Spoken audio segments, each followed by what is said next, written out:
Hello and welcome everyone to Let's Play Tomb Raider 1 Remastered. This is Elgadis115 speaking, and I'm very happy to welcome you to the epilogue of Greece, the Tomb of Tihocan. We are gonna get our hands on the final 2 secrets of Greece, awarding us a Codex of Greece achievement. We're gonna get our hands on 26 pickups, kill only 17 enemies this time, and once again break 5 breakaway tiles and not use any medpacks. That's the goal anyway. But here at the beginning of the level, I'd like to show you something I've been talking about back in the system level, and that's the fact that Lara cannot interact with switches or levers like this when she's swimming. There is no animation for that. On the other hand, she can absolutely interact with underwater levers, like this one, which she wouldn't be able to do if she would be standing on solid ground, right? So that's essentially it. And now that we've drained the water from this level over here, we can just climb up on solid surface and activate this switch. So this just demonstrates the point I was raising back in the system level, that you can also encounter in case you do not manipulate the control hub switch in the most efficient way. Okay, there's a reason why I had that shotgun ready. Lara, another handbag for you. Now, make a note of blocks like these. Whether using the original or the new graphics, these are special because these can be lifted up by water, and that's what we need to achieve in this room over here to reach the ledge over here and continue the level.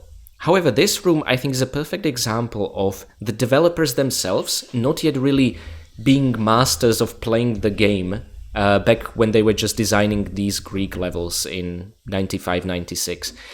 Because there is a trap here. 2 blow dart mechanisms will trigger as soon as you step on this ledge, right? And then you're supposed to use it to go here and there and activate a switch. But I'm gonna show you a much better way. You can just very easily and stupidly bypass it, and I don't think this was really intentional. Let's see it. So there we go, and finally you can just grab the ledge over here and yeah, essentially be on your merry way. And then you can jump onto this ledge and no mechanisms are firing, which is really the best way to tackle this. Pressing this switch, you'll fill the room with water, and we can use this as an opportunity to demonstrate that the block will indeed be lifted. Now, I really just want to trigger the mechanism to show you what you've been missing. There it is, and it crisscrosses like this, but we bypassed it completely, right?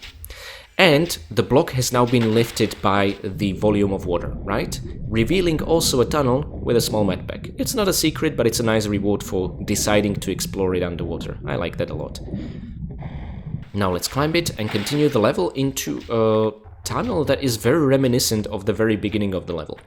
It's interesting how Tomb of Tihocan is essentially an extension of the cistern visually, yet whereas the cistern level was a central hub with many side dungeons, this is a purely linear level. You just press forward, right? I guess from a pacing point of view, it's quite nice to go from a large interconnected complicated level into something simpler, and strangely enough, it's something they completely skipped in Tomb Raider Anniversary. They would take you straight from the cistern into the final stage of this level, leaving all this stuff behind. And honestly, I don't miss it. I don't think this is a very well designed level. Now, I recommend you climb either left or right on the side ledges and start firing at the red whilst making a backflip. This will confuse it, giving you ample time to, well, essentially kill it before it can nibble you. That's the best way I have found. Climbing facing the middle, I wouldn't really recommend it, okay? Okay, there we go. And you know what? If you don't want to align Lara perfectly, I think you can, yeah, make a grabbing standing jump like this. And now I would recommend you be very quick, jumping here, climbing up, and get a shotgun ready, because Pierre is here again. Let's see him lurking in this corridor. There he is. And behind him is another claptrap, right? Okay, there he is with his pin-up girl jacket. Let's lie in ambush for him. He should be approaching us any minute now. Oh, there he is. Thinking he's sneaky, but we have a shotgun aim at him. Oh, can you disappear now, sir? Thank you. His health bar disappeared, which means we dealt enough damage to chase him away, and we took minimal damage. Awesome. Let's keep that shotgun handy for a bloody annoying crocodile in this here tunnel. Okay. Oof. Okay, very tricky tunnel. The crocodile just sneaks up on you immediately, and it's difficult to shoot him because of those stairs, right? But we pulled that off quite nicely. It honestly couldn't have turned out better, both with Pierre and the crocodile. Now, by the way, this entire corridor with Pierre and the claptrap and the crocodile is optional. You don't really need to be here, because we're gonna find ourselves here a bit later on at the top.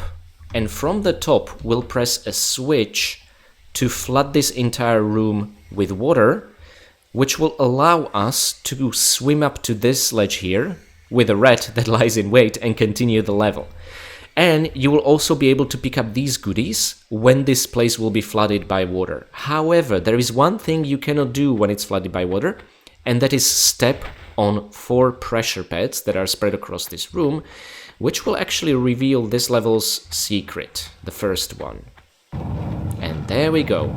And this really reminds me of the first secret in St. Francis Folly, but it's a much simpler version, I think.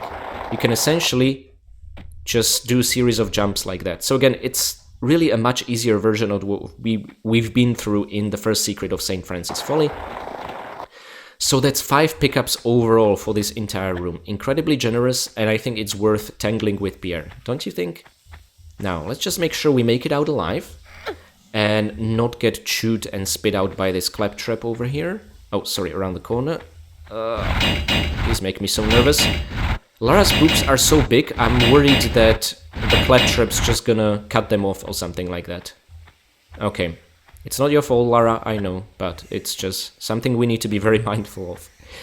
Now, you can see a swinging pendulum that's not yet activated and shotgun shells there. I recommend you make a perfect running grabbing jump to reach the shells here, because this way the pendulum will not yet be triggered. However, now maybe you can jump from this ledge to that one. I think that's fairly difficult to pull off, and if we fail, we'll break Lara's neck. I would rather tangle with the pendulum. And now what we want is to align Lara perfectly for a running grabbing jump, but we cannot really walk all the way to the edge because the pendulum would cut our head off. So instead, we're gonna make an imperfect setup, but it still worked. And now it's all about shimmying. We are above the first secret crocodile room, by the way, that I showed you.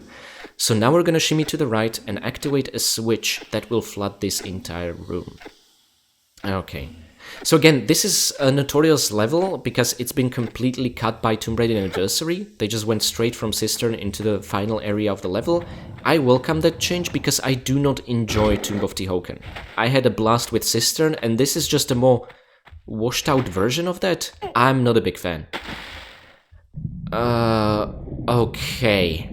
Now, part of the Remaster's philosophy, just like the bat we couldn't kill in the Colosseum level, they kept some bugs and glitches, including this rat over here lying in wait. Thankfully we can kill it, but Lara will not shoot at it until the rat wakes up, and it will only wake up when we step on this hair tile. It's a bit annoying, and the result can be that it nibbles you, right? I don't know why Lara refuses to shoot at it, but it's the same logic as with the sleeping bat in Colosseum. Thankfully, this will not result in us missing out on a kill or anything like that. Okay. And we have almost left the cistern stuff behind, but let's get a shotgun ready because there'll be a lion. There we go, 2 shotgun shots, nothing wasted. It actually came running out of this corridor, and I'm always worried it's gonna come from this side, but it always seems to come from the other. Inside is a sort of a hidden lever, which opens up a path that a couple of gorillas are guarding. It was really cute. They're thinking we cannot see them, but the camera angle spoiled it. Now, Lara, can you climb up, please? We want to shoot these guys without being hit ourselves, right? Okay, one is almost definitely down. Just one more shot, Lara. Please, pretty please. There we go. Oh, nice. Both of them are down. So this takes a bit of patience. I think this time I was really lucky that they were approaching the ledges. Oh, you can, of course, also tangle with them up close, but remember, they can push you off this ledge with a bit of spikes, okay? Now, inside here should be another golden key, so again, this makes me think it's just a continuation of the system level. And we are also gonna have to get our hands on 2 more rusty keys. Yeah, I don't know what's up with that. And there we go. Make sure when exiting this room with a sense of victory to not forget there's a bit of spikes underneath you. And now maybe a grabbing jump. Yeah, allows us to get right in here. Why did we need the key? Well, again, remember, these blocks are raised by water. For some reason, not by this pool of water. We need to help them out using the gold key for whatever reason. But this will essentially lift them up. So I guess more water enters this place. I don't know. You can actually swim underneath them, thinking maybe some goodies are revealed. No, nothing like that. I have already checked. And there isn't really much else to say about that. The water level hasn't changed, so I'm... Yep, this can happen. They are very annoyingly short distance away from one another. So maybe we should just do it via the standing jumps, but it's just... this is where my impatience doesn't pay off. Oh, maybe... Oh, nice! Okay, I think I redeemed myself for that. Okay, guys, the Tomb of Tihocan is really approaching. It's this level's namesake, but this is not it yet. We need to get our hands on 2 rusty keys to open the door here for our final victory slide. But there are 5 doors we can unlock and 1 pushable block. Interesting thing about this pushable block is that this is actually a key that will trigger the mechanism which opens the door. Let me show you from this side. There are 4 tiles here. Now I recommend first pushing the block here, then here, and finally here, because this will open the doors here as well as in that corner and will double as a platform from which we can enter here and get our hands on the second rusty key. Before that, a first rusty key. Now each door in it has either goodies, enemies, or a trap. So it's almost like 5 different challenges spread across this room. If you want to play it really safe, you can climb on the block and take care of Harambe that way, but I'm impatient. I really just want to shotgun him out. There we go. You tried to do your crab sidestepping, but that didn't work, mister. Okay, and our reward, more shotgun shells, magnum clips. Awesome. And this is essentially the gist of it. Each tile will reveal a door like that, and the final one I showed you over there will unlock the final 2 doors, right?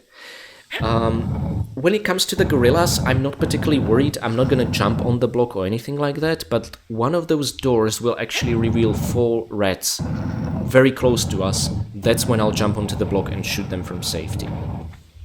Okay, now no enemies here, however, there be a trap here. Whoa! Crisscrossing boulders. And a barely visible rusty key. So that's the first one of the 2 we need. And they put the small health bag here, hoping that you're gonna enter the room, try and pick it up, and then get crushed by boulders for your impatience. I find that really funny. Okay, on to the next door. We're nailing these challenges so far, I'm really happy about that. And this is the one which will release 4 rats, an entire swarm. I don't think we've ever fought more rats at the same time, so this is why it's advisable to already start holding the jump key, action, climb up. And now we can shoot them from safety and comfort. Okay, all 4 down. Our only reward is the small medpack. If you're in a rush to beat the level, you only really need to put the block on 2 tiles. This one and this one, because this will reveal the rooms with the rusty keys, right? The other 2 tiles are completely optional, just for kills and goodies. That's essentially it. So it's something I'm gonna try and keep in mind when I'll be tackling the time trial to beat the game under 5 hours, and with pistols only. Okay, the door above us open, but also the door in this here corner. Let's not forget about that. Oh my god, really? I bet 1 shot from magnums will finish him off.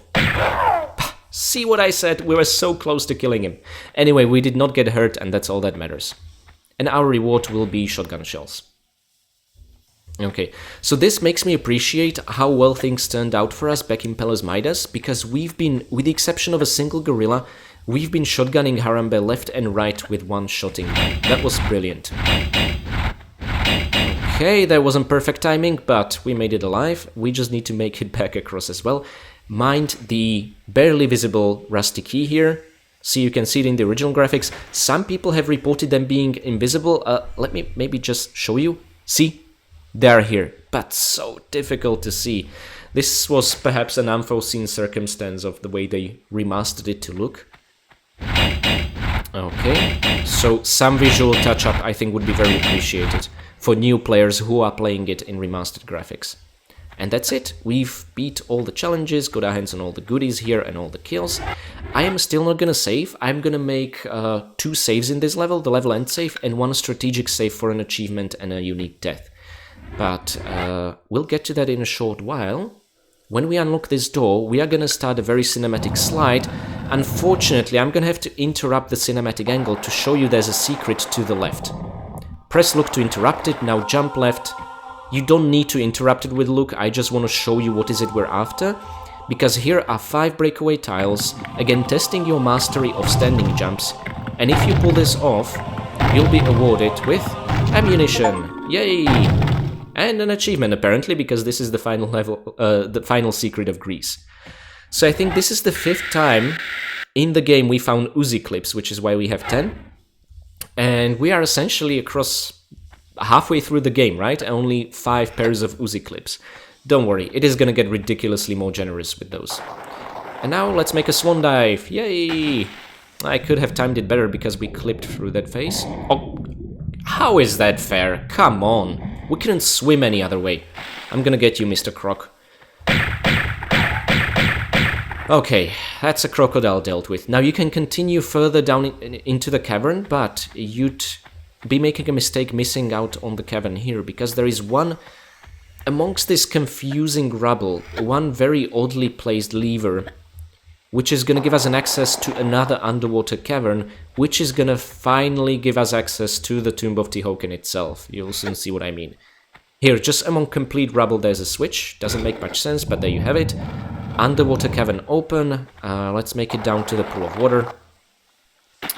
And now we'll swim up to a rather impressively large area. However, perhaps I'm gonna surprise you in a positive way. There's nothing in it. You don't have to explore every nook and cranny for that 1 or 2 obscure pickups. You just need to swim over here. Because right here is the underwater cavern we have just unlocked. And inside is a switch that opens the entrance to the Tomb of Tihocan proper. Just watch this. I love this angle so much. So there it is. And actually I believe this Tomb of Tihocan architecture was an inspiration for the Tomb Raider Cradle of Life movie introduction. It was happening in Greece and it had exactly the same kind of architecture in its introduction scene that resembles the Tomb of Tihocan here. I don't think that's a coincidence. The movie is, in my opinion, terrible, but I love the intro of it. And then it just goes downhill from there. So, what do we do here? Well, I am going to make a strategic save, not here, but over here. It's all gonna make sense a bit later on. I'm gonna show you how to take down a new enemy, but first I'd like to take a picture of their statue, I guess. You know what? I think I'd like to roll this like that. Oh my god, that was a mistake. Let me do this again. Part of my mouse movement is inverted, and when you roll around, this doesn't take into consideration the movement, so it makes it incredibly confusing. For example, I'm now moving my mouse right, and it lifts it up. I'm moving it left, and it lifts it down. It's just so confusing. Okay. Yeah, I just want to capture the statue in its glorious detail. And you can see what it looked like in the original graphics, yeah. Now, let's awaken the centaur. Okay, this is gonna be a cool cinematic shot. We can even see the rubble falling apart. Oh, I like this a lot. Maybe... You know what? I think this would be for the best, yeah. I wish it would be a bit lighter, but there you have it. Okay, I think I'm happy with this one. There we go. Immediately blasted to smithereens by a shotgun. If you use the remastered graphics, you're even gonna have a health bar. Oh, come on. Hiding behind cover. That is so like us. I don't appreciate someone else doing that. Okay, so we have 2 more kills to take care of in this level. There is another Centaur Guardian here, but this one is particularly lazy. He will only wake up once we wrap up our business inside. What do I mean by that? Well... little late for the prize giving, no? Still, it is the taking part which counts. My god, this so-called French accent was terrible. Okay, and there we go. My friend Pierre Dupont is dead. So, there's no reason to continue writing your fanfiction about Lara and Pierre. There it is. What he drops is the piece of Skion we've been after. Also, in case you didn't pick them up in the Colosseum level, you would now be rewarded magnums, right? But you wouldn't be able to do the Au revoir achievement if that wouldn't be the case. And on top of that, we have a golden key. Well, see, Lara's mission in Greece was just to get her hands on the second piece of Skion. When she interrogated Larsen after the Tomb of Qualopec, he kind of let it slip that there are multiple pieces and Pierre is on the trail of this one, hired by Natla. Which, by the way, explains why he has Natla's guns, or guns from Natla Technologies. So, technically we achieved our mission and we should be on our merry way, but Lara really wants to, after everything she's been through, get to the actual Tomb of Tihocan. This pedestal over here is presumably where the Skion was. It's kind of the same artwork as was the case in Tomb of Qualopec, right? So I appreciate Lara. After everything we've been through, we're not leaving without getting to the Tomb of Tihocan itself. But, first of all, let's keep in mind... Oh, that's right. We have one more enemy to defeat in this level, and that's another Centaur Guardian, who only wakes up now after we killed Pierre. I do not know why. For this one, I would recommend using magnums, because you can avoid getting hit altogether by making side flips. So this is much safer than shotgunning him up close. And there we go, my friends. So that's all the enemies taken care of. By the way, we are now not able to complete one of the achievements for this level, and that is to let both centaurs live. Which is why I made the very strategic save before we entered. And I'm gonna get to that after we finish the level proper, after 100%ing it. There are 3 more pickups we want to get our hands on. There are magnum clips over here.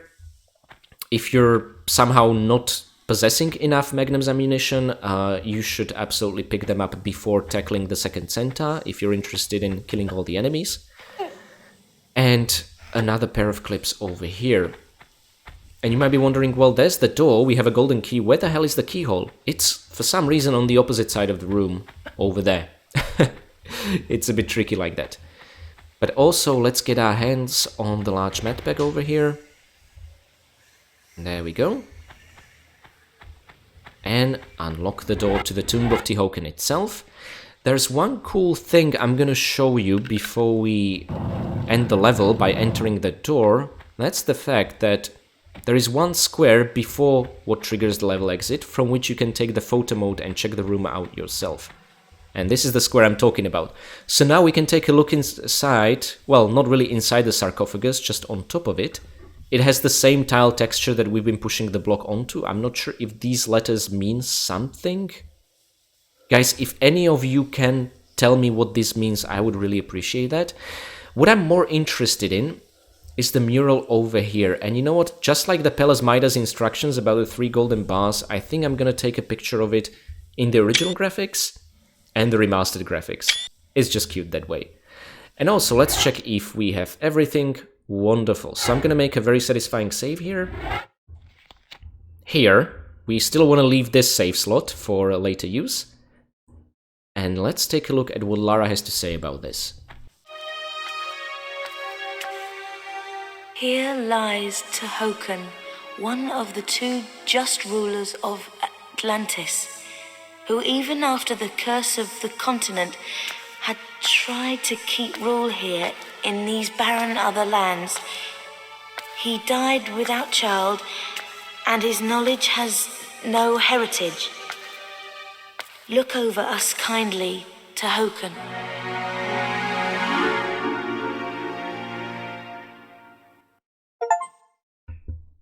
There we go. Look over us kindly, Tihocan. Finish Greece chapter. So, 3 out of 4 achievements unlocked. We are gonna get to the 4th one soon.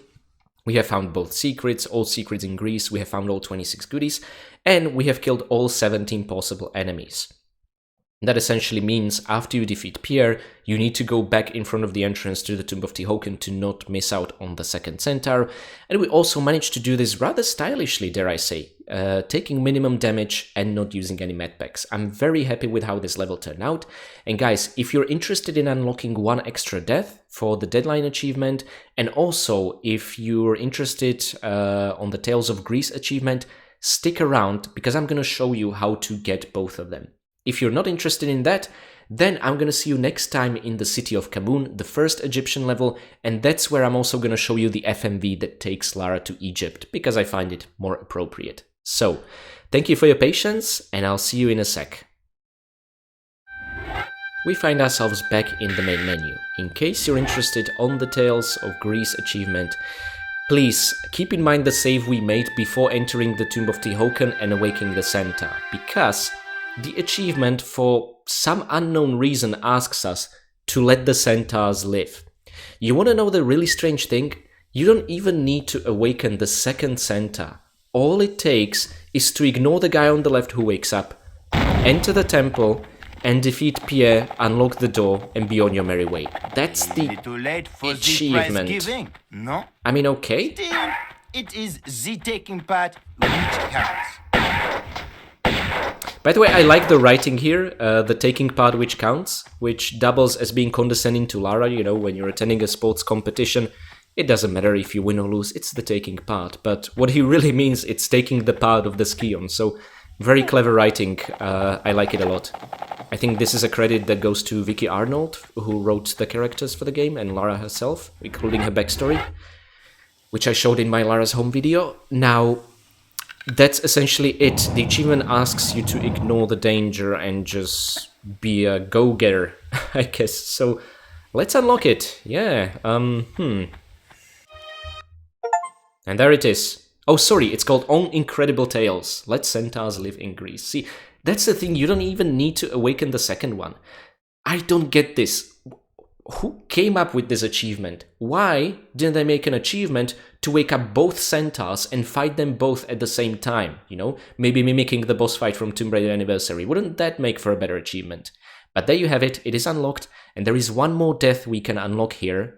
So I'm gonna see you again in the main menu in a second.